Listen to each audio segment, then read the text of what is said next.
So, welcome to Beauty of Colors podcast, George. It's great to have you on the show. Thank you and your listeners. Your time means the world to me and my family. You're very welcome. So, George, tell the listeners about you and Together for Sharon. Thanks. Again, I really appreciate your time. My goal is to reach people who do not have Parkinson's and the communities that are not aware, because the only way we're going to come closer to a cure is if everyone's on board this ship, I always say. But a little bit about me. I started my life really caring about others. I went into the field of law, worked at the for my internship, prosecutor's office. Really, again, loved that world, but found that there was a lot of less voice for family members who lost their loved ones due to crime.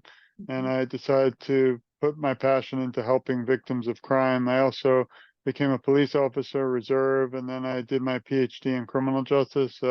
I teach around the country, a lot of historically black universities, and means a lot to me to make sure that everyone, again, has a voice no matter what gender, color, or anything like that. So that kind of correlated a little bit to my work in the field in criminal justice, because I had the chance to be a lawyer, had the chance to be a police officer, but I noticed I still didn't have time. So I did my dissertation on aiding African American mothers who lost their loved ones due to murder in West Palm Beach, Florida. And unfortunately, as you probably are well aware, and your listeners, a lot of time the sad thing is we have a victim, but then the family members are also, in a way, secondary victims because they're forgotten by the system, which I don't like. So that's what a lot of my life has been dedicated to. I'm originally from Brooklyn, New York. I'm in Florida now. So that kind of correlates to my world of caregiving. My mother unfortunately passed on 1/1/2020 due to Parkinson's disease. There's about 1 million people in the US, 10 million throughout the world, but it's the fastest growing neurodegenerative disease. And I'm finding sadly now every day that I meet someone, they don't have Parkinson's, but a friend does, or a cousin, or the mailman, or a It's just really sad that it's now growing so quickly. But I decided to become my mother's caregiver because I don't feel I'd be the man I am today if it wasn't for her sacrifices. And again, my view, a lot of the Parkinson's community, unfortunately, has been forgotten by our society. And that's what my goal today is, just to, even if we reach one person out there now that will be aware, then we've changed the world for the better. Okay. So, when did your mom get diagnosed with it? Parkinson. So, fortunately, she had it for about 15 years, but she was very independent and she didn't want to burden everyone. So, in a way, that might have been bad because I only found out really what Parkinson's was the last 4 years when I had to rush to her house at 4 a.m. She had gone to a special trial because we've tried everything and just nothing worked. And I don't know if they changed her medication too drastically, but I was called at 4 a.m. to her home, and this is where my journey unfortunately started. She was moving her furniture out of her home and thought there were Nazis inside that were going to harm her. And Mhm. later we found out that she also had late onset dementia. And the delusions and hallucinations were just something that it's very hard to even describe today. Wow. So, you took care of her until she passed? Yeah, for 15 years she had Parkinson's, but she lived independently. She was divorced. She had a friend. She drove, a car. She Mhm. lived a great independent life. But unfortunately, the last 4 years, she went from being able to walk, for 4 miles to cane for 2 years, from the cane to the walker, from the walker to the wheelchair, finally bedbound. And it's something that, again, it's very hard to even describe. But Parkinson's disease affects individuals differently. My mother had stiffness in her left arm, but it didn't kind of cripple her life for many years. But then when it started getting worse, she had dystonia, which was the curling, involuntary curling of the toes. She Mhm. had internal tremors. If you're aware, and the listeners today, Mr. Michael J. Fox is a hero of mine and an advocate of Parkinson's awareness. He has external tremors, so you can see how even today he can't prevent it's uncontrollable movements.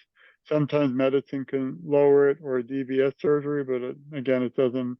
That's not true for everyone. So Parkinson's is so difficult because everybody might have some very small similar instances, but again, everybody's so different. But those are some of the signs: the tremors, the freezing of the gait, where you could be moving or walking and you just can't go.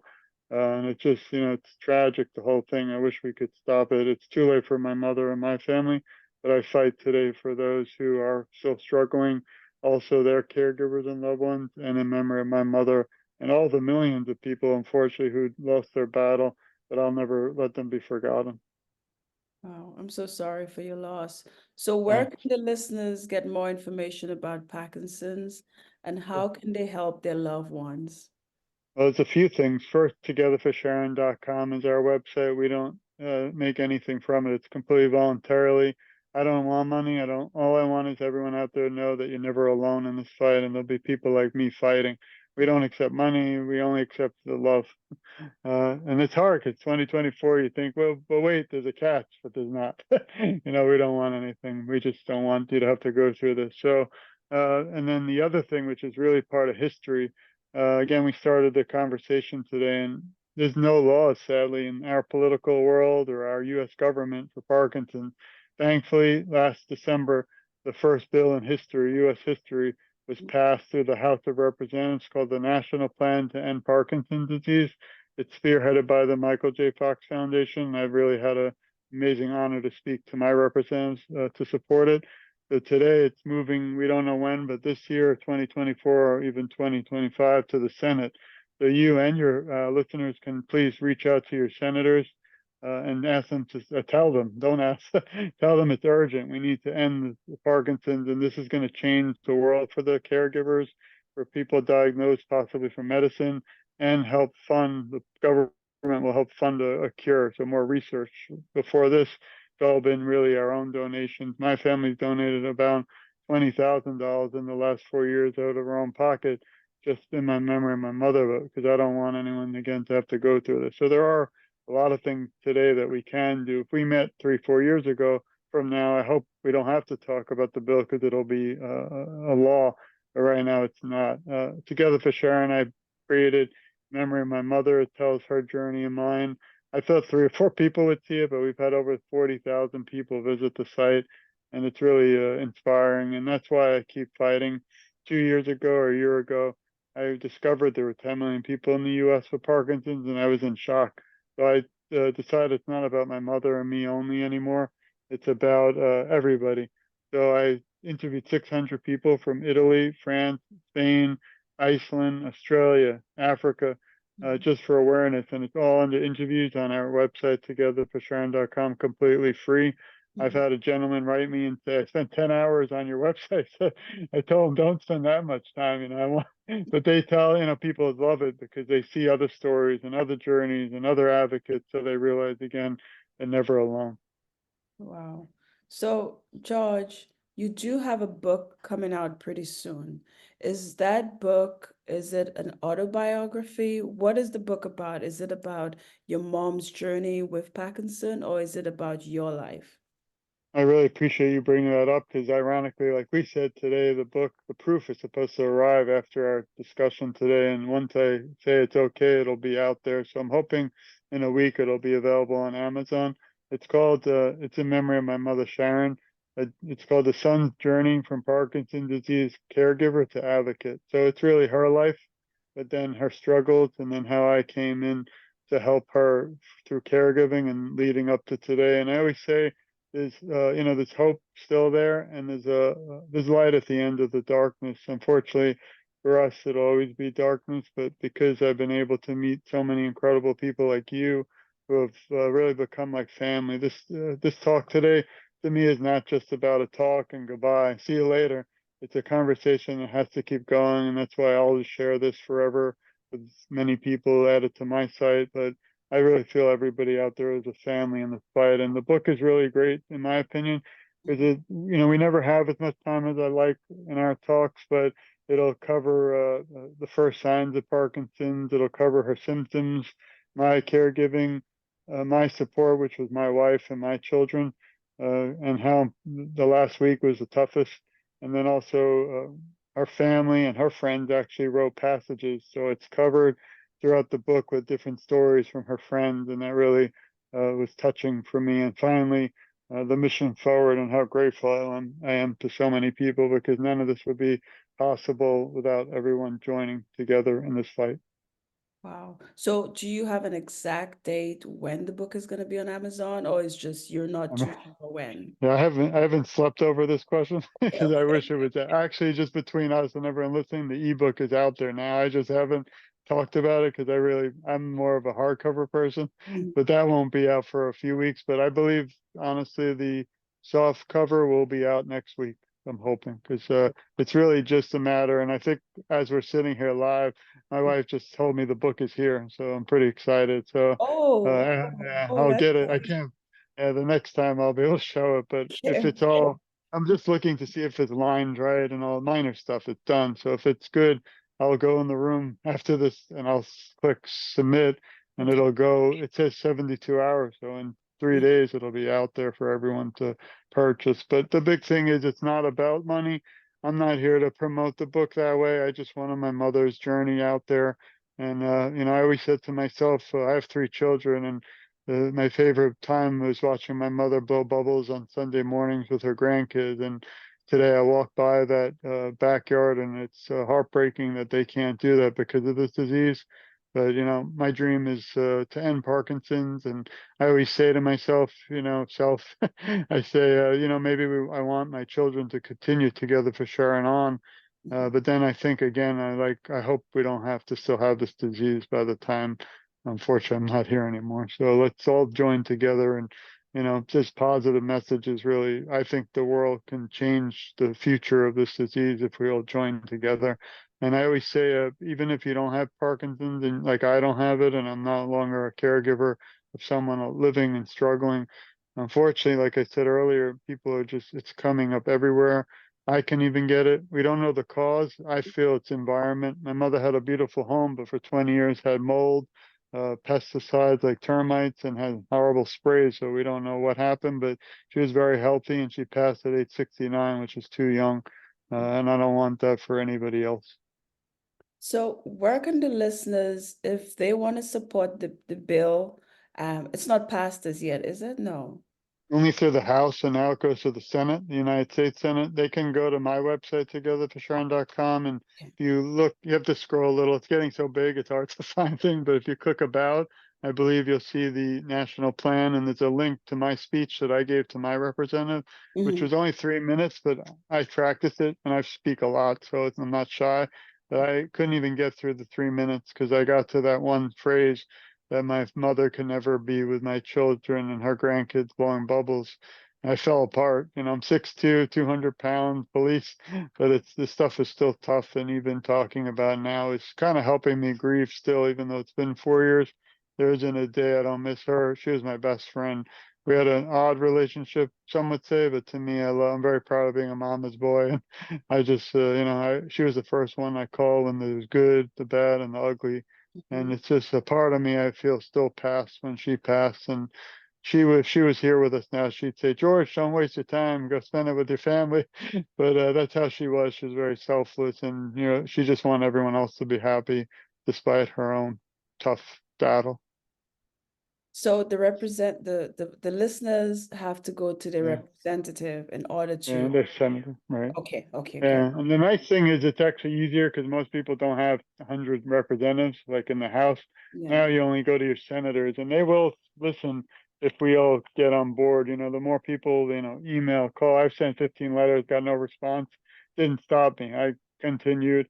I was able to interview a U.S. representative in New York, Paul Tonka, Mhm. for the plan. I actually started. We have our own podcast now, but that really just is specific to Mhm. Parkinson's community. I just recently met Michael J. Fox, which was really a beautiful thing. Mhm. Jack Osborne, who is Ozzy Osbourne's son, did a message for me. Mhm. Also, Kenny, famous saxophone player, Kenny G, played a song in memory of my mother. It's all Mhm. on Together for Sharon. So it's really growing. I don't know how or why, but I think we all have a purpose. And until this disease is done, I'm not going to stop. So, George, what support groups are there for people and their loved ones with Parkinson's? That's a great question. Again, I don't have Parkinson's, and my mother's no longer alive, and it sparked me to write my second book. So I'm trying not to talk about it, but it's already done, and Mhm. I'm not sure yet if I want to say the name, but as a person with who lost a loved one, I feel there's still a segment that forgets me. So I feel like there still needs to be a voice for people like me who lost a loved one, and all the millions of people who passed due to Parkinson's. Obviously, they're no longer with us, sadly, and their caregivers, they kind of moved on, or they don't realize people still want to remember them. And my next book, the first book releasing next week, is in memory of my mother, but for the people diagnosed and the caregivers alive today. But that book is going to shift and focus on the people who unfortunately we lost. So if you know anyone out there who wants to be interviewed, I'm only interviewing people who lost loved ones now, and that's going to be weaved throughout the book in their memory. Because I don't feel it's fair that they're ever forgotten, because Parkinson's disease doesn't define a person, and it can never take away the memories like I've had with my mother. So that would be in the second book, that would be stories of people who have lost loved ones to And Parkinson's. also it'll be a little controversial, I have to be honest, because it's going to bring up, won't name names, but it's going to bring out the good organizations out there. But there's some that I feel that don't want, I don't want to say, but I think I'm naming it the seat at the table because of two meanings. One, we're missing my mother, her seat at our table at holidays, but also I feel like sometimes I don't have a seat at my voice, feel like it doesn't matter, but I know it does. And so do all the voices that pass. So that's going to be really my big focus, is never letting anyone it's not my mother's fault or anyone out there's fault that they couldn't fight enough to make it till we had a cure. And I think they still should have a voice, and my mother still matters. Okay, everybody, yeah, your mom matters, everybody, Parkinson, everybody matters, and we I should appreciate you. actually push for that bill. So all the information on Parkinson's, the listeners can find that on your website. Yeah, togetherforsharon.com. When I was going through this, I was so lost, and there was stuff out there, but not a lot. So I brought it all in one spot. If you go to the website, take your time. There's even a Parkinson's section now, people with Parkinson's, where a lot of time the organizations are great, the big ones, we've donated a lot, but I don't know if it really gets down to the regular guy or girl like us. So I decided just recently to start two new sections on the site. Mhm, One is for people with Parkinson's. If you have Parkinson's and you're an artist or a musician and you mhm, want your website up for free, I'm just putting it up there because I want them to be able to have some notoriety. Also, we started what is going with the book, a section called In Memory, and mhm, you'll see if you click on it, it'll have when I met Janet Reno, who had Parkinson's. It'll have Kenny G's message. Also, I'm speaking to a lot of celebrities lately, but it's really an inspiring area to never forget our loved ones. I've interviewed 10 people now in memory of their family members, but I'm having a tough time. So I'm asking for help because, again, number one, unfortunately, the person passed away. mhm. They lost, and then number two, it's hard to find the caregivers because sometimes they don't want to be a part of it and they want to just move on. And maybe they don't know I'm out there, which is the issue. So if they know or hear this, I'd love to share their journey, and I don't want anything in return. Wow. So George, thank you so much for sharing this story and for helping us know a little bit more about Parkinson's and how the listeners can get involved. And you did share your website. So thank you so much for being on Beauty of Colors podcast.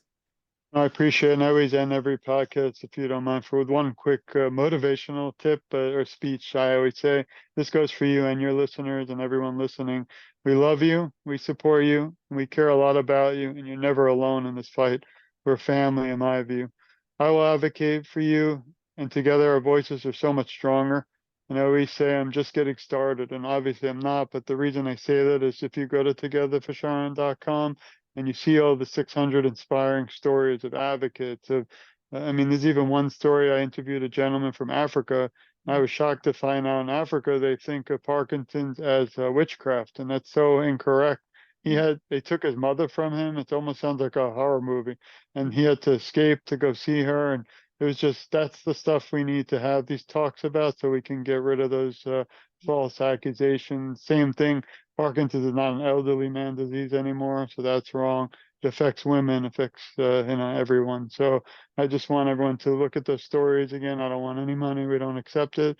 We just accept that you're never alone, and we send our love. But every morning I wake up, I look at Together for Sharon myself because I've done so many I forget, and it just inspires me to see those stories. And the only journey that breaks my heart is the one that I'm not aware of. So thank you and your listeners, and I consider you all family in this fight, and I'm so grateful for your time. It means the world to us all.